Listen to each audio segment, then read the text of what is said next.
So now our system got rebooted and we logged in to our newly installed system. And before I continue, we consider this as part 2 of openSUSE lib installation. And as I said before, anything and mostly everything we do here can be applied on openSUSE Tumbleweed. So I will close this, and before I continue, I'm going to talk about repositories and the system-wide configuration for the package management Zypper. And we will go to install most useful apps for daily use, at least for me, and to make sure that your system, especially if it is a laptop, you can use openSUSE lib as your daily drive operating system. And I'm going to show how easy it is because I'm using openSUSE on daily basis, mostly Tumbleweed, lib for servers. So before I continue, I like to change the icon theme here, and there is an icon theme I like. We go to github.com and we search for candy-icons. And before we continue, I would like to mention that you can change or you can add icon themes here from the settings using GUI. You can go here and get new icons. You can do the same search and then install whatever you like. Okay, so in general, icons, backgrounds or wallpapers will go in your configuration folder called local/share. When we go there and do ls, because we didn't install anything yet, we should see icons and background. Okay, so for now I will create icons because there is where I will download the candy icons from GitHub. Okay, cd, and I go here, copy, and then I hope we already installed or Jet installed already in our system. We will try. If I did press 2 tabs, yeah, Jet is here. So Jet clone, paste, enter. So Jet is just a version system control, okay, and mostly used by developers.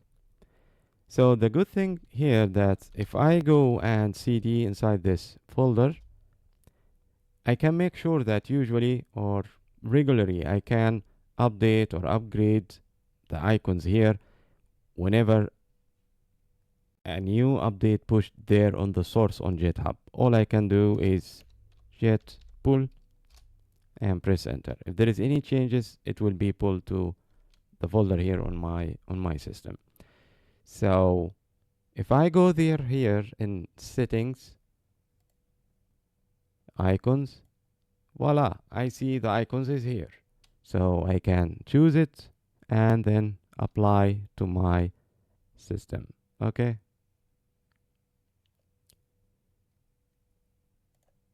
That's for now.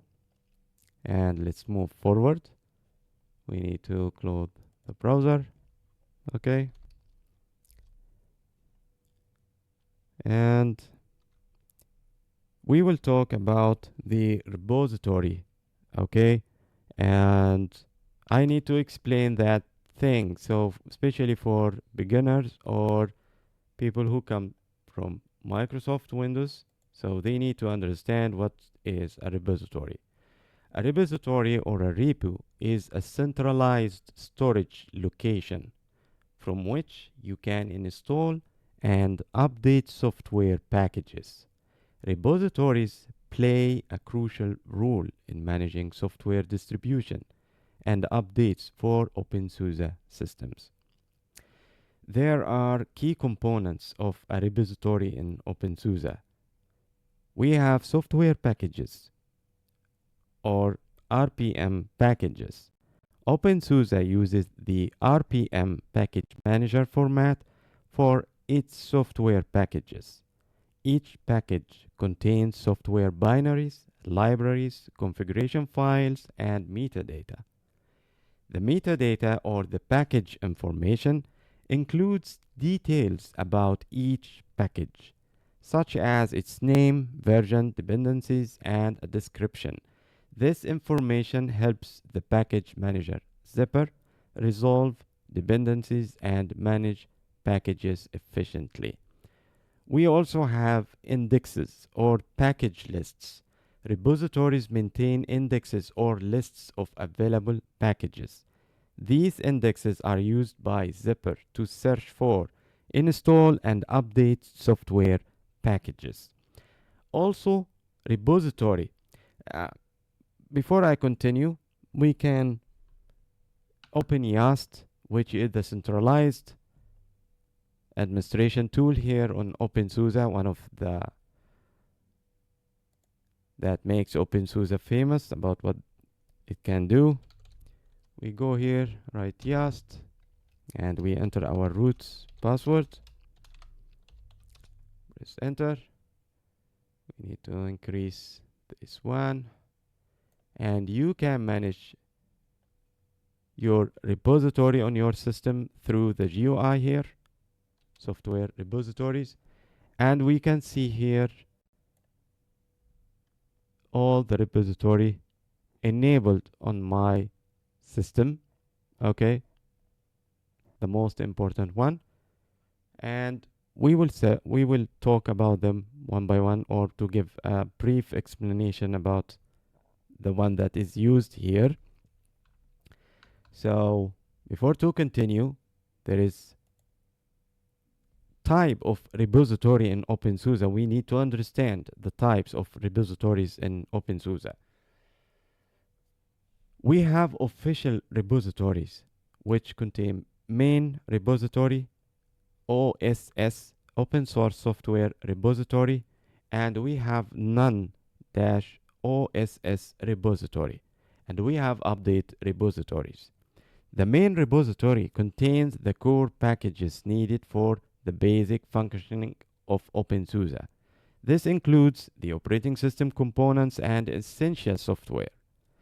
The other one, OSS, or open source software repository, provides free and open source software packages that are officially supported by the openSUSE project. We have non-OSS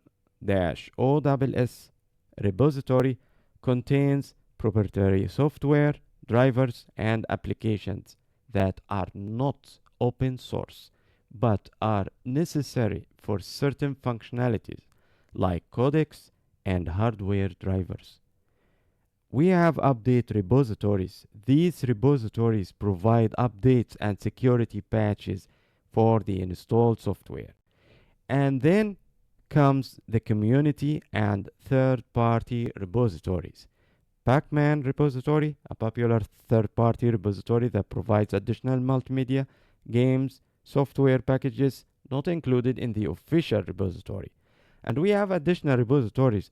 There are various community-maintained repositories for specific applications or purposes, such as KDE, GNOME, development tools, etc. Okay, so now we can go here and try to add one or two extra community repositories. So we can press add. We can choose community repositories here. Let's bring this up to C. And then next, a full refresh will happen to all the repository we have. And trying to check the online repository from openSUSE.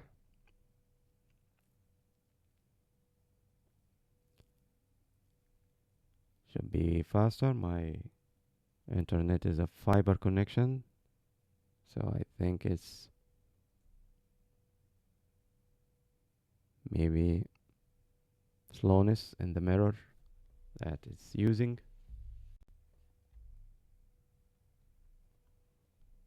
We can give it a second more.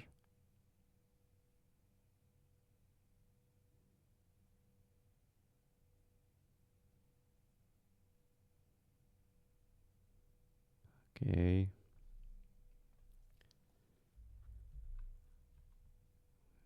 Still waiting. So now it's finished, and it seems we don't have any community repository by default here. So I believe that the official repository got everything we need.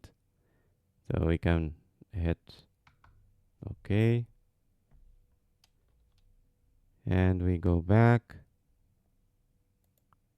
Okay.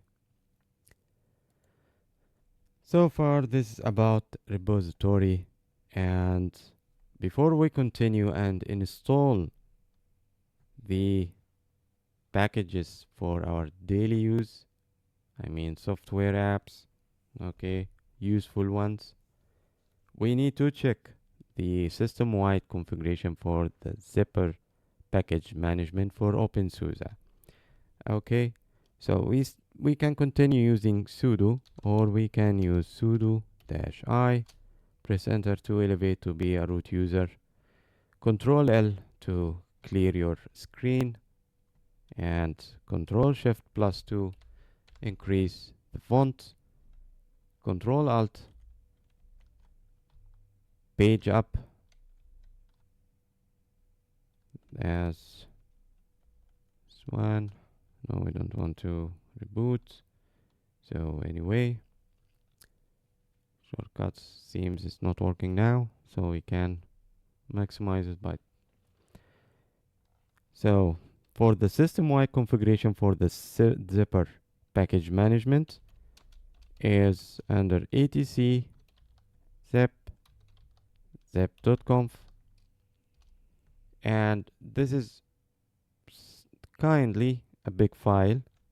If we hit a capital G, we will go to the last line in the file, so it's around 700 lines.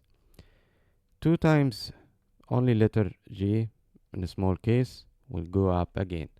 So we can go down by page down to reach the configuration we need. Let me open another one here, terminal, to show you something. Zypper command for the basic use for a beginner, okay, because Zypper can be overwhelming for someone for the first time using Zypper. So now let's say you want to search about a package to install to see if it is existing in a repository. So let's say I would like to see if KDN Live, which is a video editor, nonlinear video editor, it's there, and if I'm able to install it or not. So you can write Zypper SE for search. You can write the word search in full, or abbreviation with which SE space. You can give an argument or a parameter extra for this command to show more information, which is details. And by the way, once you write the first 3 or 4 characters from any word on openSUSE bash and press tab to one time, it will autocomplete the word. So details, okay. So, and I can write KDN live, and Zypper will refresh the repository to get the latest metadata as we explained. And voila, here we can see KDN live version. If you want extra information about the package you want to install, you can run Zypper info and the name that came up from the search, KDN live, okay, and press enter. It will give you more information about the package itself, size, what is the website of this package, if it has one, okay. So now you would like to install it. So you can write Zypper in for install, or you can write the words in full. Okay. And again, you can use details to show you details while installing, to show you details about the package that you are going to install. Why I'm talking about Zypper and command line now? Because it will explain what we are going to do with the configuration file, the system-wide configuration file for the Zypper package management. Okay, so here you, by default, the system-wide configuration for Zypper, okay, it's installing the recommended packages or the recommended dependencies for any package you are going to install. And by default, it doesn't allow a vendor change. Let's say here on your openSUSE repository, you have a Firefox, okay? But let's say you decided, and we will do it later, to add to your system the openSUSE Mozilla repository, which contains the latest Firefox and Thunderbird on that repository. If I did Zypper upgrade, it will only upgrade from the official repository I have. It will never touch the Mozilla repository unless I give this command, allow vendor change. Okay, and by default it will install the recommended dependencies for any package. If you don't want to install extra package under the name recommended, you can do like that, no recommends. So these options, if it is okay with you to leave it for the default, and when the needs come, depends on your situation, you want to change the vendor, you don't want recommends, or you want to leave the default with which will install the recommended for dependencies, it is up to you. Then don't touch the global configuration file or the system-wide configuration file, that the one that I'm going to change now, and you can go from now on with the command lines. Okay, so now we spoke about info, search, and then to install the package you would like to install. And just to give you a hint about what I'm talking about, if we continue with the KDE and live, okay, now here I said no recommends because the default system is to install the recommended dependencies. Okay, and no need to do allow vendor change here because we already do no third-party repository added to the system, so no need to put it here. If I press enter, see now 17 new packages to install. I will say no, and I will remove no recommends to show you this number will increase. Now it became 26. So these kind of choices, it depends on the user and also to your hard disk space, all the things, because when you don't install the recommended dependencies, your package might work or doesn't work properly. Okay, so it is like you add one package, okay, it needs another package, then you start adding the other package, and then you add the other package till you are sure and satisfied about that the first package is just working fine. But the operating system maintainers, okay, they have their own idea about that. So in the description and the metadata, they put that these packages, it's better to be recommended for that package, and it is better to be installed to make sure that package will work properly. So if you don't know what you are doing, my advice is to go with the default. If you know what you are doing, it's okay to change things, because even if it's broke, you can fix it.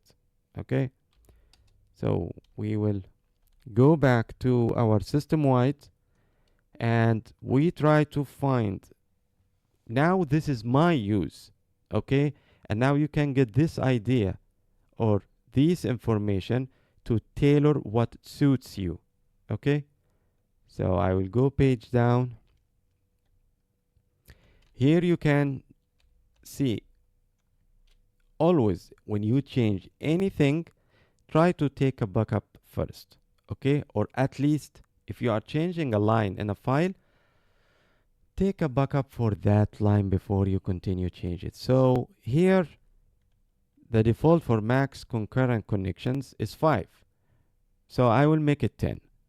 Here on VI, to copy the same line, double Y and then P, it will copy the line beneath where I'm stopping, and then X, one more X to delete, because I'm still in the reading mode, not in inserting mode for VI.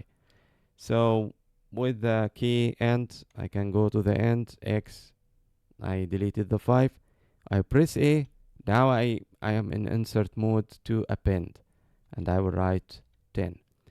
I don't have to press escape now, okay, but just to be in safe, press escape.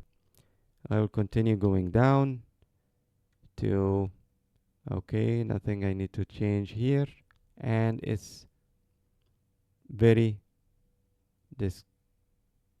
many descriptions here for every single parameter in this file. So it will be a double effort if I try to explain everything. Here, delta, okay, I don't want that. We continue going down. Okay, where is it?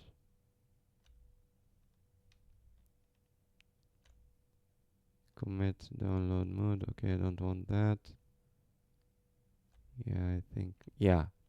See here, this one. This option for the one no recommends or you leave it default. See here, the default is false. Okay, only requires. So what does it mean if it is false? Means it will install the recommended dependencies for any package you are going to install. But here, if I make this true, any package I'm going to install on the system will just install the enough dependencies for that package. It's not every single recommended package or dependency for that package. Okay, so for my own use, my machine, I like to do that. Okay, and here the other one I told you about, the allow vendor change. Okay, so I like to change vendor because I don't add.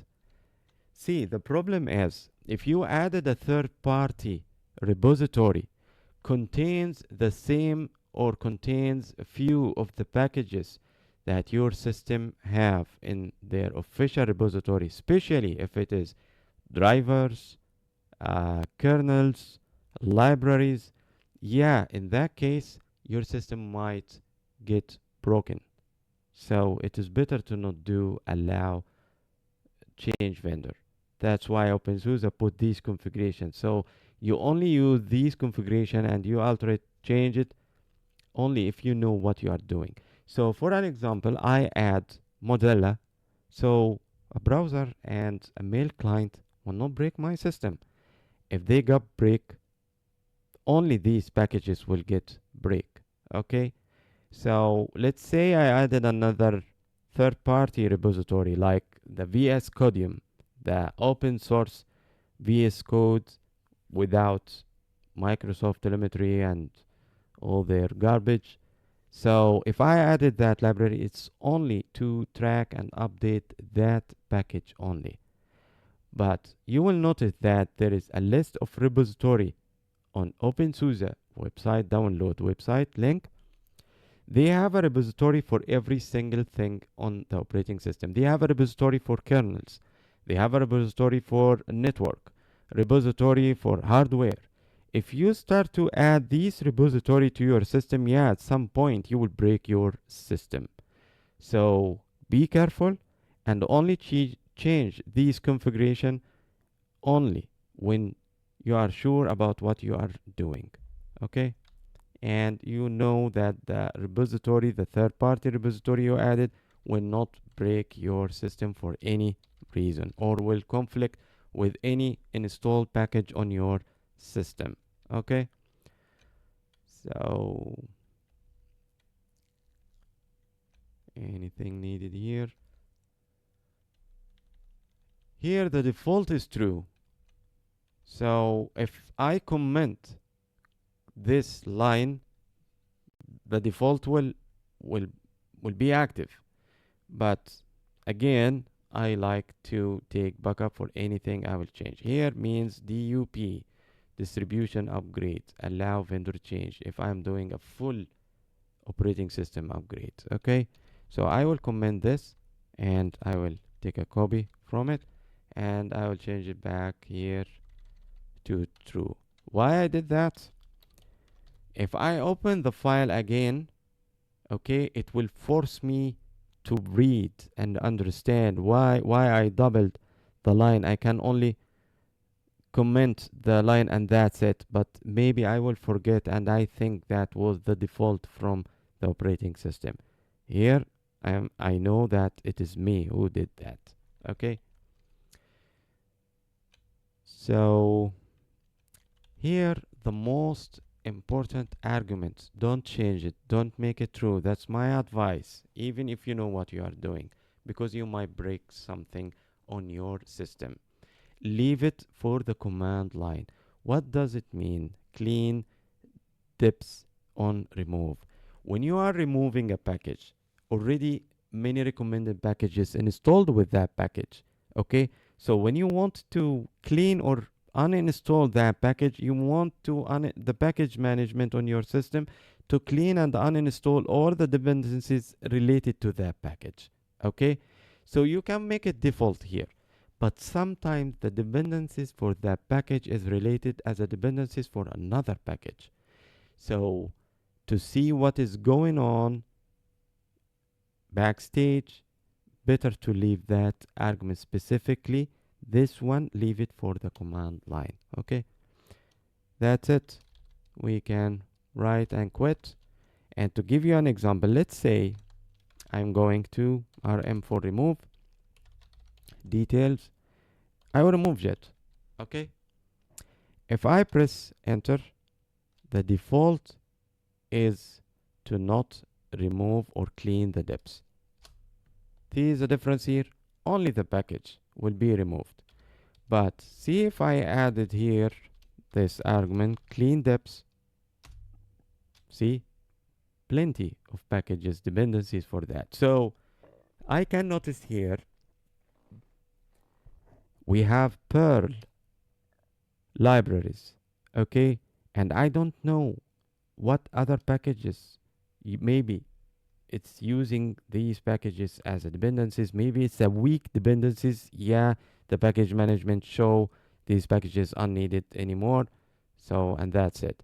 So it is better to keep that parameter for the command line use only. The nice thing about Zypper also is this command packages unneeded, like installed packages, and it's not needed at all on your operating system. They are not related to any other packages. They are not dependencies for any other packages. So if I press enter, nothing there, no packages found. That's good. Also, we have something called orphaned. Means a package installed on your system, but it has no repository. This one got installed from the USB. So if I go and remove it, nothing will happen to my system. Okay, and even if I choose clean depths, nothing there. See, the whole system.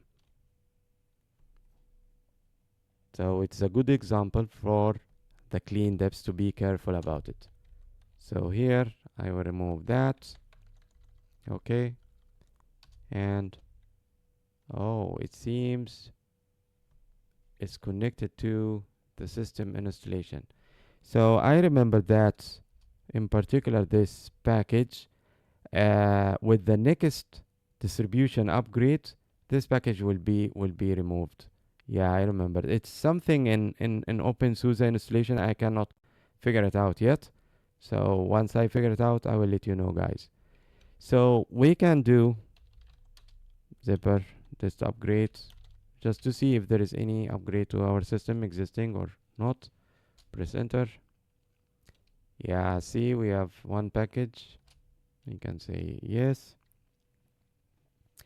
So let's continue with the useful packages that you might need on your daily basis, and they are a big list. So to make it as a category is exhausting. So I will install them and I will speak about them in brief one by one.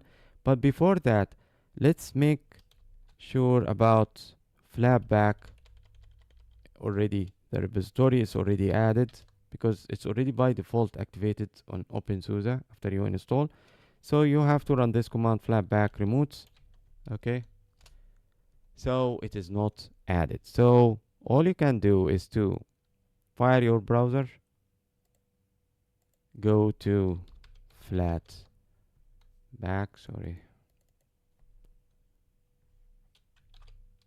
flatpak. I don't remember the link. Ah, yes, .org. Okay, and get set up. And let's say, okay, in openSUSE, they have it here. So just copy that line, okay, and paste it here. And now it will ask me for the root password. See, why? Because I am not in Flatpak group, and we need to do that also to add our username to the important groups in our system.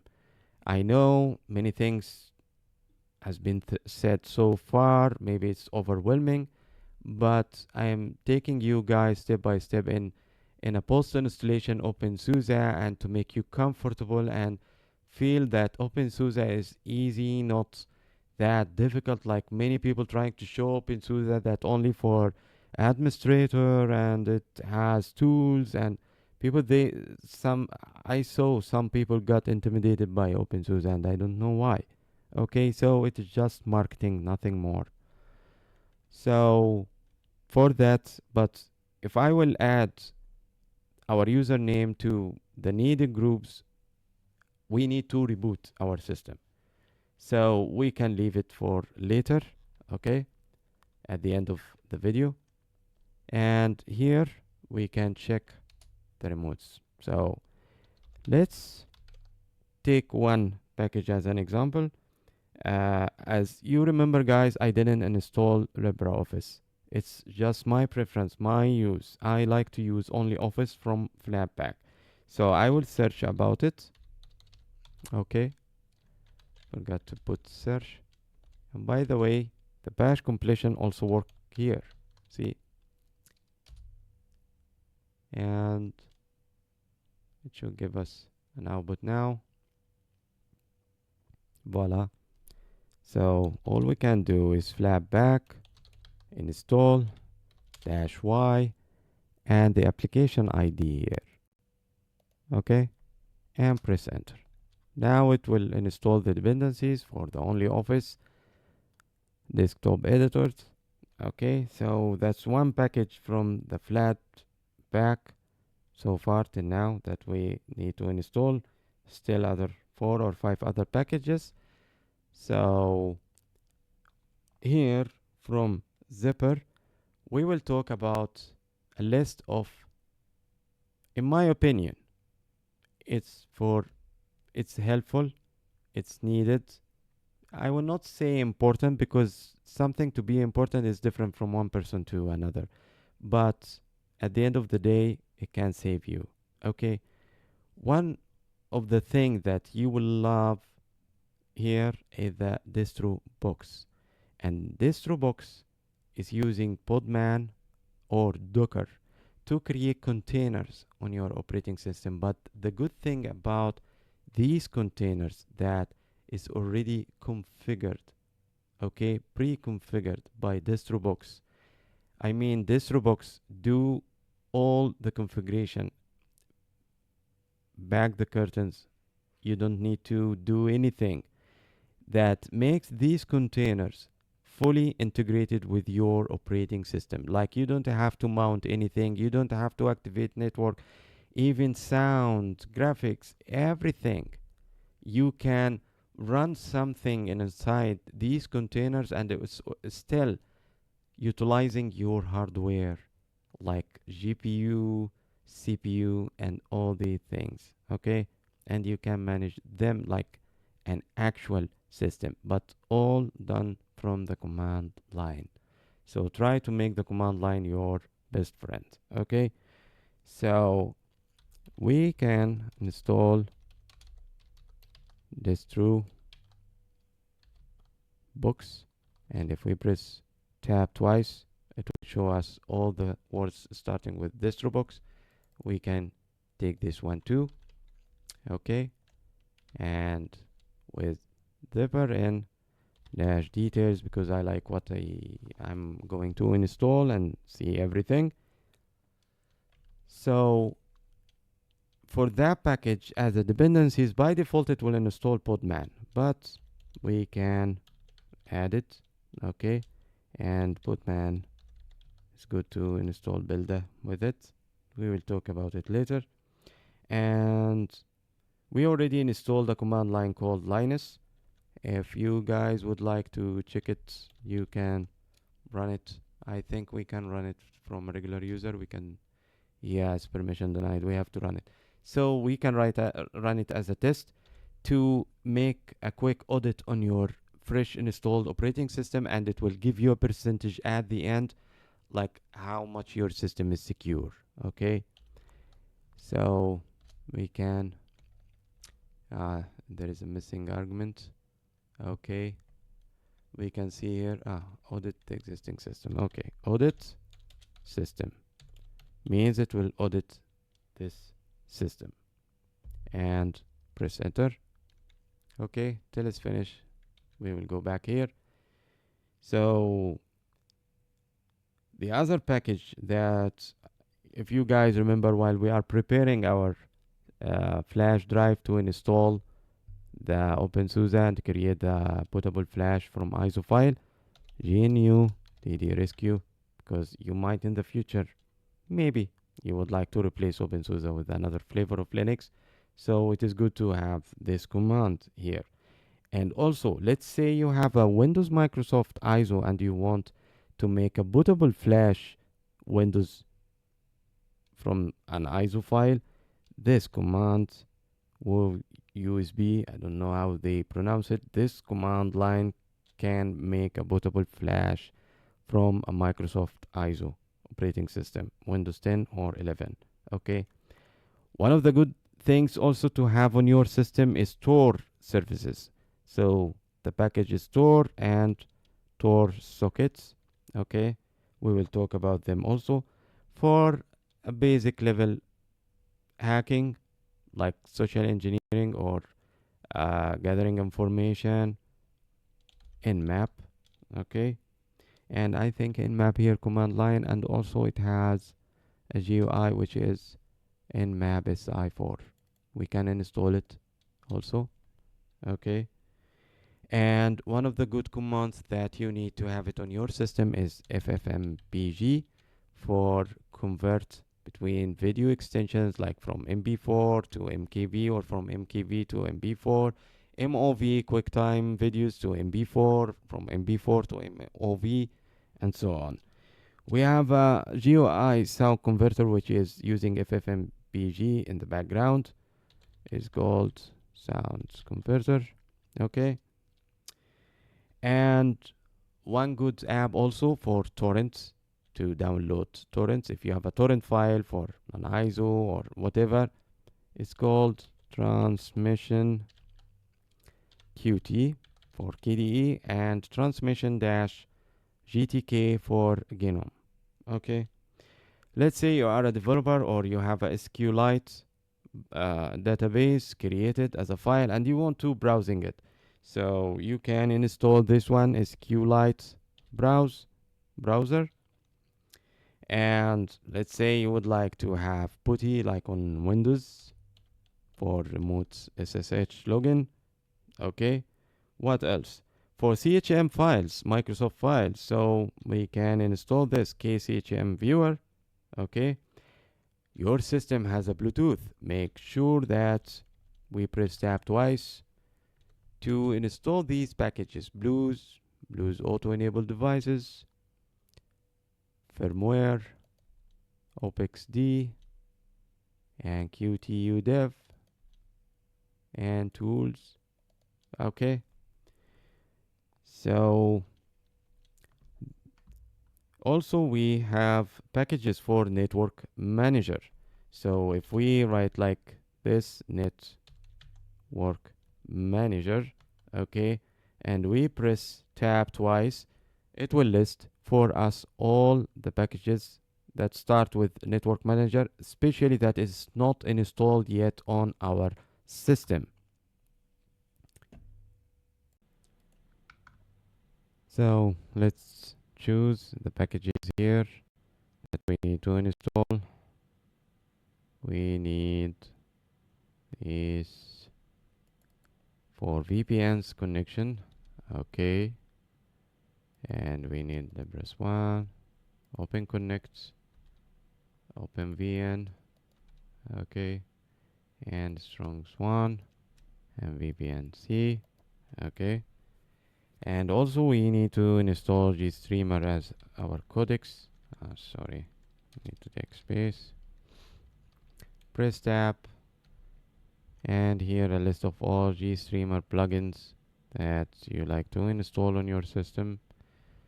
So to make sure that you can play your lovely movies, music, okay, good extra, and libav, and also these gstreamer libraries or codecs used by ffmpeg eg when you do converting for audio or movie extensions from one to another. Okay, so it is good to have them, and we are good to go, and we can press enter to let these installation for these packages to be installed. And we can add an argument here for to make our life more easier, -y, for as a default answer is y means yes, okay, and we can press enter here to let these things will be installed. And as we remember that I chose to not install the recommended packages, so because I know these packages will drag many packages as a dependencies to be installed with it, and it will eat up my disk space. So I will install the needed, and when the needs come to install something, the command line will show me an error message, and then we troubleshoot. That is our life on Linux. That's why all of us loving what we are doing. So we press enter.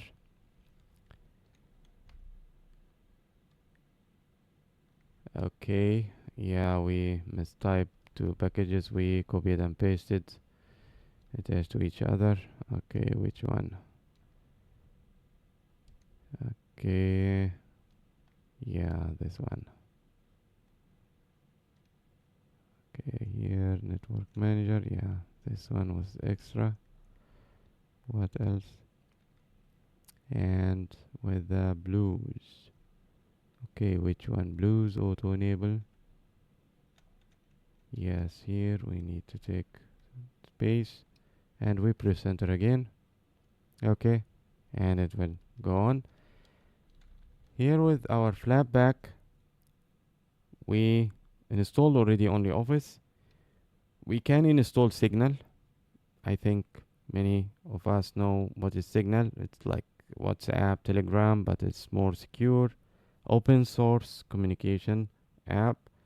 And if you have it on your mobile, you can link your mobile app Signal to your desktop, and you can use your desktop app same way like you are using from your mobile. But if you changed your app on your mobile, or you broke this link between the mobile and the activated app, it will give you a message that it's not linked anymore.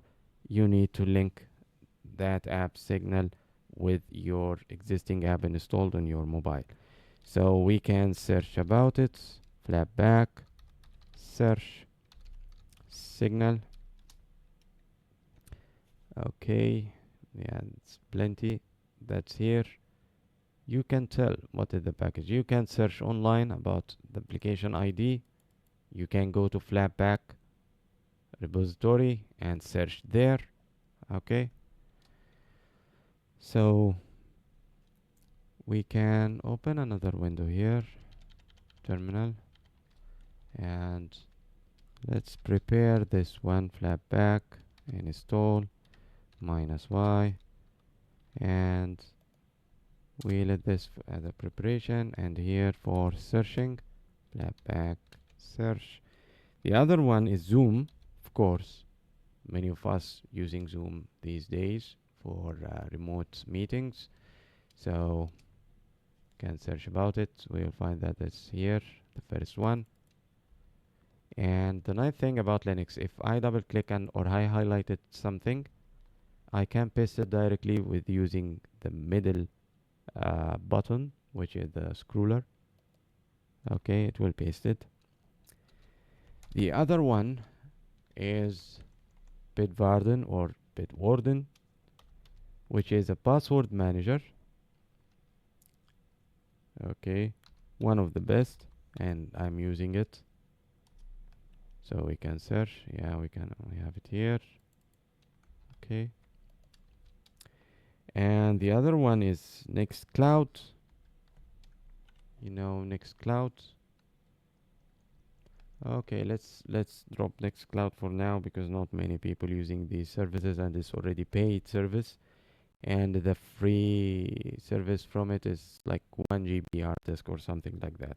It's the same concept like Dropbox. Okay, so yeah, we need OPS Studio. Let's start with OPS. Yeah, many things, but this one is very famous. So yeah, OPS Project Studio. Okay, and if you are doing some kind of video editing, you can use KDE Live or Shortcut from Flatpak.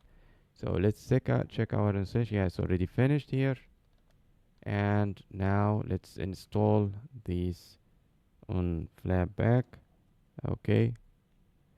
And for sure, if you want Blender, the latest version, Inkscape, GIMP, because they are not the latest in openSUSE, because openSUSE lib is more care about performance, stability, reliability, more than being on edge or upgrading the packages to the latest. It's like if it is working, that's it. If it is working fine, no problems, no bugs, that's the most important thing for us. Okay, so now we install the needed packages. Before we finish this session, let's go to etc group and make sure that we added our username to the important groups on our system, because we will do a reboot. Okay, so we can add it for tour penguin. Okay, here is the firmware upgrade refresh from the command line. Yeah, we can do the refresh using a regular user, no problem.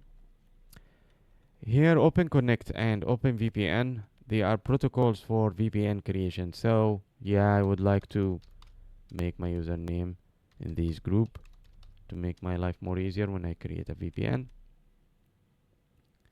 And postfix, okay, crony, no, no, video, yes, tape, render, input, disk, dial out, yes, penguin, cd-rom, edu, yeah, I would like to, as you notice guys, to add my username to an added group. And don't worry, for beginners I will talk about these things in it will be like a series. Now this videos is about installation in general. Okay, so kvm, yeah, I would like to penguin wheel is already added, flatpak, yeah, so it will not ask for root password again when I try to do something with flatpak. Okay, yeah, and also now flatpak finished. The package that we forgot about is a libvirt, the kvm. The virtualization comes with the operating system, and this thing we can install it like this. We can do search, but I already know the packages, so now you will learn it from me.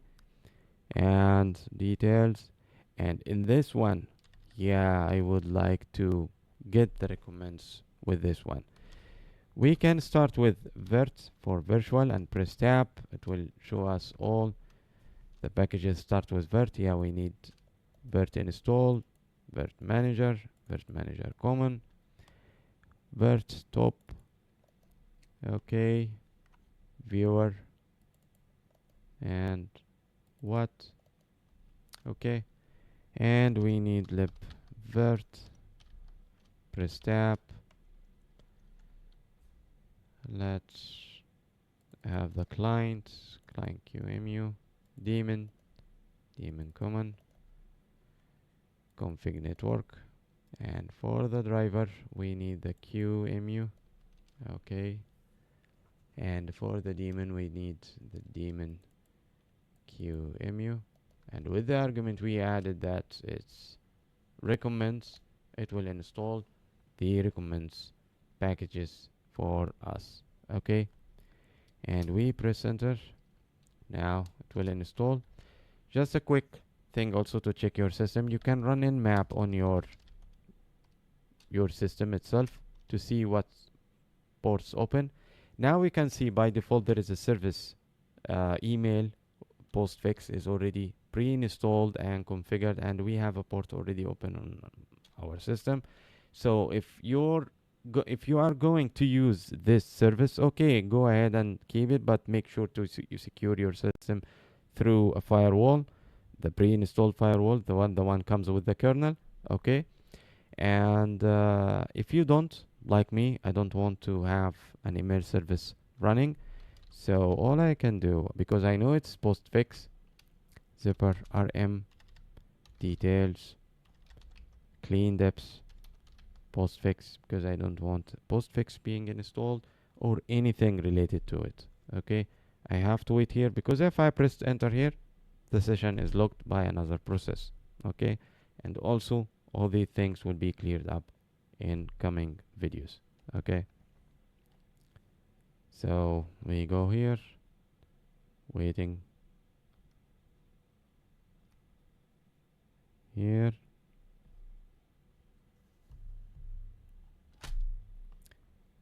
Okay, yeah, it's finishing.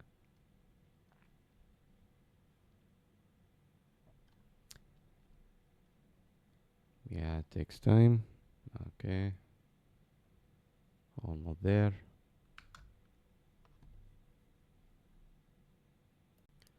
So now the installation finished for the packages of kvm. So two things we need before we reboot our machine, because we already edited the group file. We need to check that file again, okay, because the packages we installed it already added some groups name here, see qemu, we need to add our username, and for libvirt, okay, so nothing here, we can close, right, and exit. The other thing is to, yeah, I would like to check my host, yeah, so we run this command again to delete postfix. Okay, I check my localhost, it's okay, fine. So the services that already installed on our system, and I need to check them before we reboot and make sure that they are enabled. Okay, system control enable minus minus now podman dot socket. That's the first one. The second one is libvirt d dot socket. We enable it. And the third one is Tor.